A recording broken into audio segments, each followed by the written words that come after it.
नमस्कार सर्वांना, श्री स्वामी समर्थ। मी पूजा तुमचं सगळ्यांचं माझ्या यूट्यूब चॅनलवर खूप खूप स्वागत करते। स्वामींच्या कृपेने आपला सगळ्यांचा आजचा दिवस खूप छान जाओ आणि सगळ्यांच्या चांगल्या इच्छा स्वामी महाराज पूर्ण करो ही स्वामीचरणी प्रार्थना करते आणि आजच्या व्हिडिओला सुरुवात करते। निशंक हो, निर्भय हो मनारे, प्रचंड स्वामी बळ पाठीशी रे। अतर्क्य अवधूत हे स्मरणगामी, अशक्य ही शक्य करतील स्वामी। आपल्या सगळ्यांना माहिती आहे हा स्वामी समर्थ महाराजांचा तारक मंत्र। अतिशय दिव्य आणि अतिशय सुंदर असा हा तारक मंत्र, ज्याचे 21 दिवसाचे अनुष्ठान आपण कसे करायचे ह्याबद्दल आपण आज माहिती घेणार आहोत। तुमच्या इच्छेने तुम्ही कितीही दिवसाचे अनुष्ठान तारक मंत्राचे करू शकता। 3 दिवसाचे, 7 दिवसाचे, 11 दिवसाचे, 21 दिवसाचे, 51 दिवसाचे, 40 दिवसाचे, या प्रकारे तुमच्या इच्छेप्रमाणे तुम्हाला जेवढ्या दिवसाचे अनुष्ठान करायची इच्छा असेल तेवढ्या दिवसासाठी तुम्ही या तारक मंत्राचे अनुष्ठान करू शकता। तारक मंत्राच्या नावामध्येच त्याचा अर्थ दडलेला आहे। तारक म्हणजे तारणारा, कोणत्याही परिस्थितीमधून आपल्याला तारून नेणारा। ज्या मंत्राच्या उपासनेने, ज्याच्या अनुष्ठानाने अशक्य ही गोष्ट शक्य होऊ शकते। जीवनामध्ये सुख आणि दुःख सुरूच असतात। दुःखामागून सुख येत असते आणि सुखानंतर दुःख येत असते आणि त्यानंतर परत सुखही येत असते। तर आपल्याला आपल्या जीवनामध्ये आपल्याला काय करायचं आहे हा मार्ग कधी कधी दिसत नाही। अनेक उपाय केले, अगदी कोणताही व्यवसाय करायचा, अनेक दुःख आहे, यासोबतच काहीतरी जीवनामध्ये करायचं आहे, असे अनेक प्रश्न पडले असतील, तर तुम्हाला श्री स्वामी समर्थ महाराजांचा तारक जर तुम्ही निष्ठेने आणि श्रद्धेने रोज म्हटला तर तुमच्या जीवनामध्ये कितीही दुःख असू द्या, कितीही प्रॉब्लेम्स असू द्या, कितीही संकट असू द्या, त्यात मग नोकरीचा प्रश्न असो, लग्नाचा प्रश्न असो किंवा सततचा आजार पण असू शकतं, तर 100% यातून सुटका आपली महाराज करतच असतात। अतिशय प्रभावी असा स्वामी समर्थ महाराजांचा तारक मंत्र आहे। श्री स्वामी समर्थ महाराजांचा तारक मंत्र आपल्याला अनुष्ठान करून या तारक मंत्राचे पठण करायचे असते। तर आता अनुष्ठान कसं करायचं, किती दिवसाचं करायचं, अनेक संकट आहे, ते दूर कशी करायची, संकल्पयुक्त सेवा करायची आहे। मग ती कशी करायची हेच आज आपण या व्हिडिओमध्ये जाणून घेणार आहोत। त्यामुळे व्हिडिओ स्किप न करता अगदी पूर्ण बघा आणि तुम्ही जर माझ्या चॅनलवर नवीन असाल तर प्लीज चॅनलला सबस्क्राईब नक्की करा। एखादी जवळची व्यक्ती आहे, ती सतत आजारी आहे, तिचा आजारपण दूर करण्यासाठी अनेक प्रयत्न करत आहे, तर तुम्ही अशा व्यक्तीसाठी दुसऱ्या व्यक्तीसाठी सुद्धा तुम्ही ही सेवा करू शकता, स्वतःसाठी सुद्धा करू शकता। तर जो तारक मंत्राचे जे तीर्थ आहे ते तयार करू शकता आणि त्याला देऊ शकतात। तो जो व्यक्ती आहे तो सुद्धा असह्य आजारातून सुद्धा बाहेर निघू शकतो। कितीही जुना आजारपण असो, कोणताही दुसरा काहीही प्रॉब्लेम असो, त्यामध्ये आपल्याला तारक मंत्राच्या अनुष्ठानाने नक्कीच फायदा होतो। कितीही अडचणी असतील तरी तारक मंत्राच्या अनुष्ठानाने त्या अडचणीतून आपल्याला लवकरात लवकर मार्ग मिळतो। महाराज आपल्याला लवकरात लवकर मार्ग दाखवून त्या प्रॉब्लेम्समधून, त्या अडचणीतून आपल्याला नक्कीच लवकर बाहेर काढतात। पण अनुष्ठान करताना अगदी श्रद्धेने मनोभावे करायचं आहे। श्री स्वामी समर्थ महाराजांना शरण जाऊन त्यानंतर पूर्णपणे मनापासून त्यांना शरण जायचं आहे आणि मग तुम्ही बघालच की तुमच्या जीवनामध्ये अनेक जे मार्ग आहेत ते उघडले असतील। तुम्हालाच ते लक्षात येईल की काय तुमच्या जीवनामध्ये बदल झालेला आहे, किती अडचणीमध्ये तुम्हाला मार्ग मिळालेला आहे। आपल्या सगळ्या सेवेकऱ्यांना तारक मंत्र हा अतिशय चांगल्या ओळखीचा आहे। आपल्या सगळ्यांना तारक मंत्र माहिती आहे। तर अनेक स्वामी सेवेकरी जे आहेत ते तारक मंत्राचे घरामध्ये रोज नित्यनियमाने जप करत असतात, पठण करत असतात। तर अनेकांना हे तारक मंत्राचे अनुभवसुद्धा आले आहे। अगदी न चुकता अनेकांच्या घरामध्ये रोज सकाळी किंवा संध्याकाळी एक वेळा रोज तारक मंत्राचे पठण होत असते। किंबहुना आपण रोज पठण केलेच पाहिजे, सकाळी किंवा संध्याकाळी। जसा तुम्हाला तुमच्या वेळेनुसार तुम्ही सकाळी किंवा संध्याकाळी केव्हाही तारक मंत्राचे रोज पठण करू शकता, 1 वेळा किंवा 11 वेळा, कितीही वेळा। त्यानंतर त्याचे तीर्थ आपल्याला बनवायचे आहे। तर एखाद्या इच्छापूर्तीसाठी सुद्धा संकल्पयुक्त अनुष्ठान करू शकता. तारक मंत्राचे 100% तुमची कोणतीही इच्छा असू द्या, महाराज नक्कीच ते पूर्ण करतात. आता अनुष्ठान म्हणजे काय?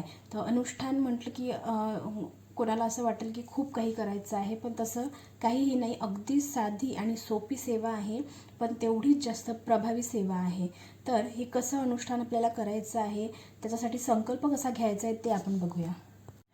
तर सगळ्यात आधी सेवा कोण करू शकतं? तर सेवा अगदी सगळेच जण करू शकतात. लहान मुले ज्यांना वाचता येतं त्यांनासुद्धा ही सेवा करू शकता. लहान मुलं, मुली, मुलं, स्त्री पुरुष सगळे जण, कोणीही या सेवेला बंधन नाही. तुम्ही स्वतःसाठी सुद्धा ही सेवा करू शकतात किंवा इतरांना काही जर त्रास असेल तर त्यांच्यासाठी सुद्धा तुम्ही ही सेवा करू शकता. घरामध्ये जर कोणी व्यसनी व्यक्ती असेल तर त्याच्यासाठी करू शकता. कोणी आजारपणामध्ये असेल तर त्याच्यासाठी सुद्धा करू शकता. किंवा मग लहान मुलांसाठी जर चिडचिड वगैरे जास्त करत असतील, मुलं ऐकत नसतील, तर त्यांच्यासाठी सुद्धा ही सेवा खूप जास्त प्रभावी आहे. त्यानंतर सेवा ही शक्यतो गुरुवारी सुरू करू शकता, पण जर तुमची इच्छा असेल किंवा तुम्हाला सेवा करायचीच आहे तर तुम्ही कोणत्याही दिवसापासून सुरू केली तरी चालेल, त्यात काहीही प्रॉब्लेम. त्यानंतर संकल्प कसा करायचा? तर बघा, संकल्पाविषयी याआधीच्या बऱ्याच व्हिडिओमध्ये सांगितलेलं आहे आणि आपल्यापैकी बऱ्याच लोकांना संकल्प कसा घ्यायचा ते माहिती आहे. बघा, कोणती सेवा करा, सेवा करताना संकल्पयुक्त सेवा करा. कारण संकल्पयुक्त सेवा जेव्हा आपण करतो तेव्हा आपण त्या सेवेशी बांधले जातो आणि आपल्याकडून एक नियमबद्ध सेवा केली जाते.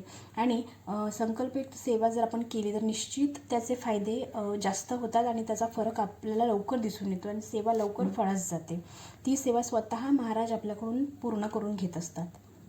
तर घेताना आपल्याला बोलायचं आहे, आपली इच्छा बोलायचं आहे. कोणत्या इच्छेसाठी तुम्ही किती दिवसाचं तारक मंत्राचं अनुष्ठान करणार आहात ते बोलायचं आहे. संकल्प झाल्यानंतर बघा, संकल्पयुक्त आपण सेवा करत आहोत, तर संकल्प केल्यानंतर तुम्हाला ही सेवा करणं आणि करणंच आहे. कारण तुम्ही संकल्पयुक्त सेवा करत आहात. मग आता तुम्ही जेवढ्या दिवसाचं संकल्पयुक्त सेवा करणार आहात तेवढे दिवस तुम्हाला बोलायचं आहे आणि स्वामींना प्रार्थना करायची आहे की खंड न पडता माझ्याकडून एवढे दिवस ही सेवा करून घे. तर ही सेवा आपल्याला घरातली देवपूजा वगैरे झाल्यानंतर सकाळी करायची आहे. आंघोळ वगैरे झाल्यानंतर देवपूजा वगैरे आवरून घ्यायची आहे. त्यानंतर संकल्प घ्यायचा आहे. आधी अगरबत्ती लावायची आहे, दिवा लावायचा आहे स्वामींच्या फोटोसमोर, मूर्तीसमोर जी तुमच्याकडे असेल. तर त्यानंतर नमस्कार करायचा आहे, मुजरा करायचा आहे स्वामींना. त्यानंतर आसन घेऊन बसायचं आहे. समोर एक आपल्याला ताम्हण घ्यायचं आहे. त्या ताम्हणावर आपल्याला ग्लास भरून पाणी ठेवायचं आहे. जर तुम्हाला जास्त लोकांसाठी तीर्थ बनवायचं असेल तर तुम्ही तांब्यासुद्धा घेऊ शकता. तर इथे मी ग्लासच सांगणार आहे. तर ग्लासमध्ये आपल्याला पाणी घ्यायचं आहे. ग्लास काचेचा किंवा प्लास्टिकचा सोडून इतर कोणताही घेऊ शकता. तांबा, पितळ, स्टील कोणताहीच ग्लास चालेल. तर ग्लासमध्ये पाणी घ्यायचं आहे भरून. तो ग्लास खाली न ठेवता त्याच्या खाली एक ताम्हण घ्यायचं आहे. ताम्हणावर आपल्याला ग्लास ठेवायचा आहे. त्यानंतर 2 अगरबत्ती आपल्याला लावून घ्यायच्या आहे. स्वामींना अगरबत्ती धूप दाखवून अगरबत्ती लावून घ्यायची आहे. त्यानंतर ग्लासमध्ये पाणी जे आपण ठेवलेलं आहे त्यावर आपला उजवा हात ठेवायचा आहे झाकून. उजव्या हाताने ग्लास झाकला जाईल असा आपल्याला हात ठेवायचा आहे आणि त्यानंतर तारक मंत्र म्हणायला सुरुवात करायची आहे. 11 वेळा आपल्याला तारक मंत्राचे पठण करायचे आहे. 11 वेळा तारक मंत्र पूर्ण पठण होईपर्यंत हात आपल्याला त्या ग्लासवरून काढायचा नाही आहे. तर त्यानंतर 11 वेळा आपल्याला तारक मंत्र म्हणणं झाल्यानंतर ग्लास वरून हात काढायचा आहे. त्यानंतर एक माळ श्री स्वामी समर्थ करायची आहे. स्वामी समर्थ मंत्राची एक माळ आपल्याला करायची आहे, म्हणजे 108 वेळा श्री स्वामी समर्थ मंत्र म्हणायचं आहे. त्यानंतर ती जी रक्षा पडलेली आहे अगरबत्तीची त्यातली किंचित थोडीशी रक्षा आपल्याला त्या पाण्यामध्ये मिक्स करायची आहे. केमिकलयुक्त आता अगरबत्त्या येत आहेत त्यामुळे जास्त रक्षा टाकायची नाही आहे. आपल्याला अगदी किंचित रक्षा त्या पाण्यामध्ये टाकायची आहे. आणि हे जे तीर्थ आहे ते अतिशय प्रभावी, खूप जास्त शक्तिशाली तीर्थ आहे जे तारक मंत्राचं. कारण तारक मंत्रामध्येच आपण वाचतो, विभूती नमन नाम ध्यानादी तीर्थ स्वामीच ह्या पंचप्राणामृतात. हे तीर्थ घरातल्या सगळ्यांनी प्राशन करायचं आहे. पाण्यामध्ये तुम्ही टाकू शकता प्यायच्या, पण हे तीर्थ वेस्ट जाणार नाही याची आपल्याला काळजी घ्यायची आहे. तर अशा प्रकारे आपल्याला तीर्थ बनवायचं आहे आणि ते सगळ्यांना प्राशन करायचं आहे घरामध्ये.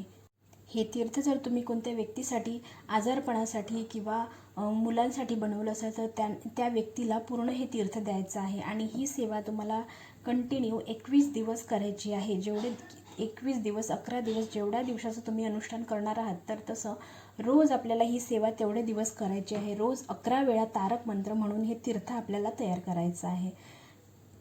आणि ही संकल्पयुक्त सेवा करत असताना आपल्याला एक महत्त्वाचा नियम जो पाळायचा आहे तो म्हणजे मांसाहार वर्ज्य करायचा आहे. नॉनव्हेज आपल्याला तेवढे दिवस, जेवढ्या दिवसाचा तुम्ही संकल्प करणार आहात, जेवढ्या दिवसाचं तुम्ही अनुष्ठान करणार आहात, तेवढे दिवस घरामध्ये नॉनव्हेज बनणार नाही.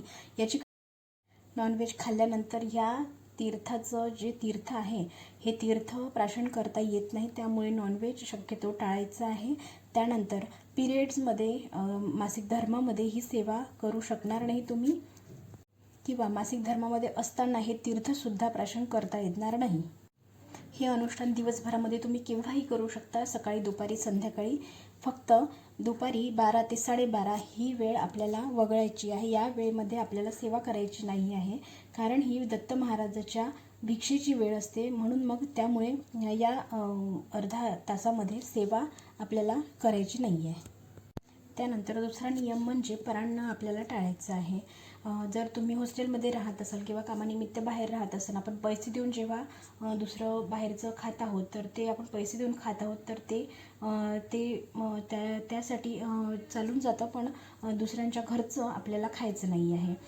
कारण कोणाच्या घरी आजूबाजूला शेजारी जाऊन ते पण आपण वगैरे काही खायचं नाही आहे. त्यामुळे परान्न आपल्याला पूर्णपणे टाळायचं आहे, कारण परान्नाने सुद्धा आपल्याला दोष लागत असतो आणि सेवा पूर्ण होण्यासाठी अडथळे येऊ शकतात. तर अशा प्रकारे अगदी साधी, सोपी आणि खूप पण तेवढीच दिव्य आणि प्रभावी सेवा आहे तारक मंत्राच्या अनुष्ठानाची. तर ही सेवा तुम्ही सुद्धा नक्की करून बघा आणि अनुभव घ्या. तर झालेली सेवा स्वामींच्या चरणी रुजू करते. श्री स्वामी समर्थ. जय जय स्वामी समर्थ.